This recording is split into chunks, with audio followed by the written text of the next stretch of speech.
Para sahabatku yang dikasihi oleh Tuhan, saya pernah ditanya oleh seseorang, Romo, gimana caranya supaya kita itu bisa tidur dengan pulas, bisa tidur dengan nyenyak. Saya menangkap maksud dari pertanyaan ini. Barangkali ada dari antara kita, kalau misalnya kita itu tidurnya itu tidak pulas, tidurnya tidak nyenyak, tidurnya ada dalam suasana yang gelisah. Tentu kalau misalnya kita tidur dalam keadaan seperti itu, ketika kita bangun tidur pada pagi hari pasti rasanya berat sekali. Atau pengalaman lain, kita kemudian menjadi malas untuk bangun dan efeknya bisa kita rasakan, lalu kita tidak semangat di dalam menjalani kehidupan. Nah, kemudian sahabat saya itu minta supaya saya membagikan tipsnya bagaimana supaya kita itu bisa tidur dengan pulas. Nah, tentu tips yang saya ingin bagikan ini berbeda dengan pengalaman para sahabat. Tapi siapa tahu dengan pengalaman saya yang saya rasakan betul, kalau saya tidur itu saya bisa tidur dengan pulas, bisa tidur dengan nyenyak.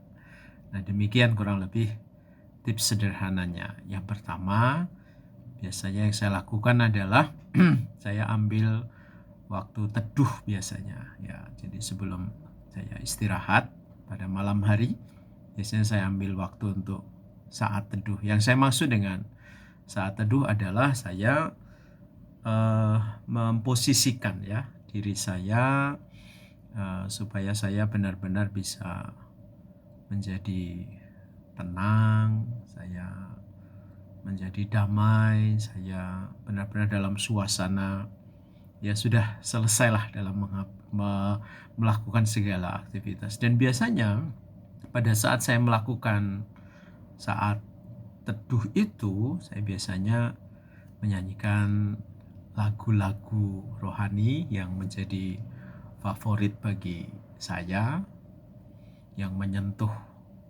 hidup saya, dan saya kira kita punya banyak sekali lagu-lagu rohani yang bisa membantu kita untuk masuk dalam pengalaman hening, masuk dalam pengalaman ketenangan, masuk dalam pengalaman kedamaian itu.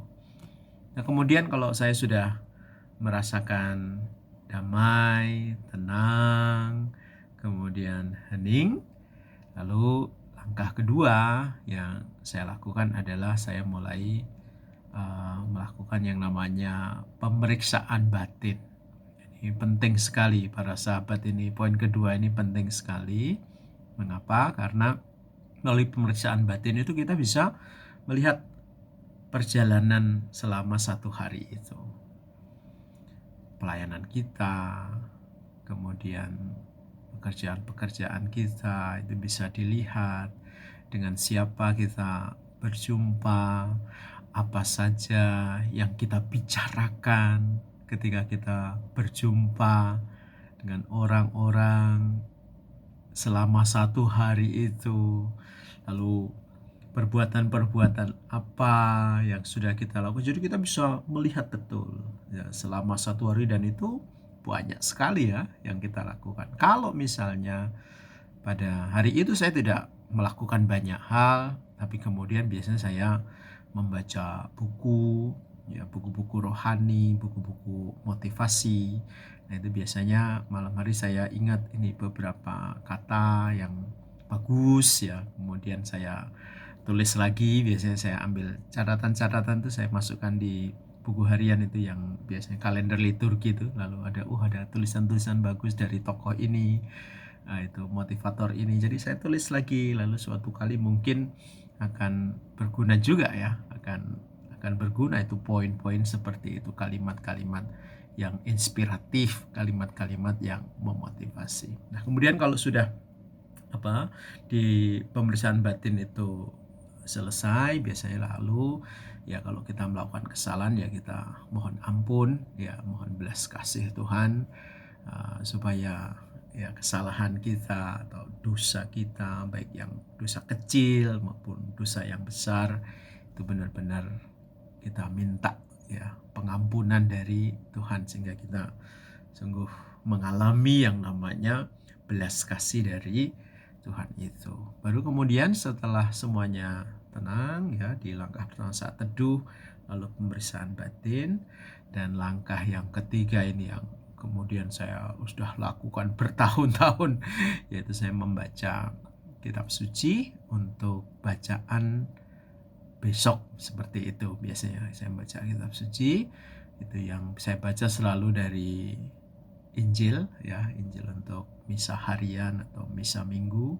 Nah, kemudian ya sudah, ini karena saya sudah bertahun-tahun, maka ya semacam ini tidak bisa ditinggalkan. Satu malam saya saja tidak membaca kitab suci, ada sesuatu yang kering, ada sesuatu yang hilang, karena memang cinta saya kepada kitab suci ini luar biasa, karena saya sudah bertahun-tahun ini, puluhan tahun saya menggulati yang namanya kitab suci ya. Membaca saya bukan ahli, tapi saya sudah jatuh cinta, jatuh cintrong dengan yang namanya kitab suci. Lalu kemudian biasanya kitab suci untuk bacaan Injil itu saya jadikan sebagai pokok doa ya, bahan doa. Saya baca kisahnya yang sangat menarik, meskipun sama biasanya kalau sudah dibaca itu luar biasa, Tuhan kasih.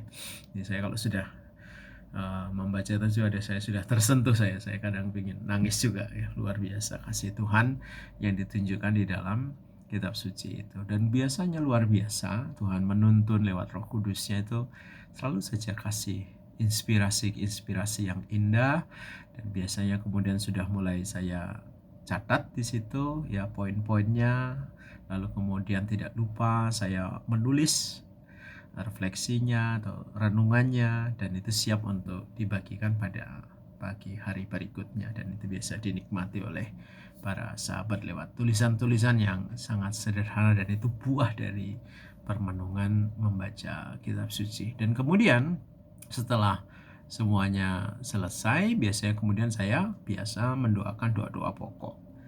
Saya doa yang pertama itu selalu aku percaya, itu saya doakan, lalu kemudian Bapa kami, lalu Salam Maria, kemuliaan, dan beberapa kali saya biasanya mendoakan Yesus anak Daud, kasihanilah aku. Itu biasanya saya ulang berkali-kali sampai saya merasakan ketenangan betul. Dan akhirnya para sahabat, langkah yang terakhir adalah sebelum saya istirahat, saya memikirkan hal-hal yang baik ya. Saya memikirkan hal-hal yang baik yang membuat saya kemudian sebelum istirahat itu ada rasa syukur yang luar biasa, rasa terima kasih kepada Tuhan.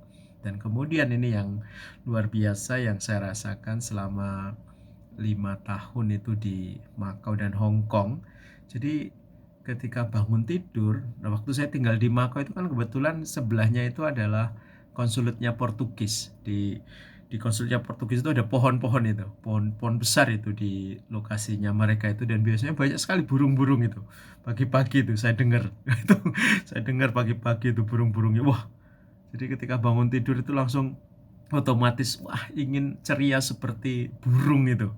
Jadi dan itu ingat ya, kita dalam kitab suci Tuhan itu memelihara burung-burung itu. Lalu saya ingat, wah luar biasa. Dan itu berlanjut saudara-saudari, para sahabat, yaitu ketika saya tinggal di Hong Kong, saya tinggal di seminari Holy Spirit Seminari, itu sama, karena itu kan di tempatnya agak tinggi, lalu ada burung-burung juga akhirnya mendengarkan burung-burung itu. Dan juga sama ketika di Satin, lalu di tempat sekarang ini juga sama. Jadi banyak sekali burung-burung yang kemudian mengingatkan kita akan pemeliharaan Tuhan. Coba dicoba, ini tips-tips yang bisa saya bagikan. Semoga para sahabat benar-benar bisa tidur dengan pulas. Begitu saja. You are the best. Bye-bye.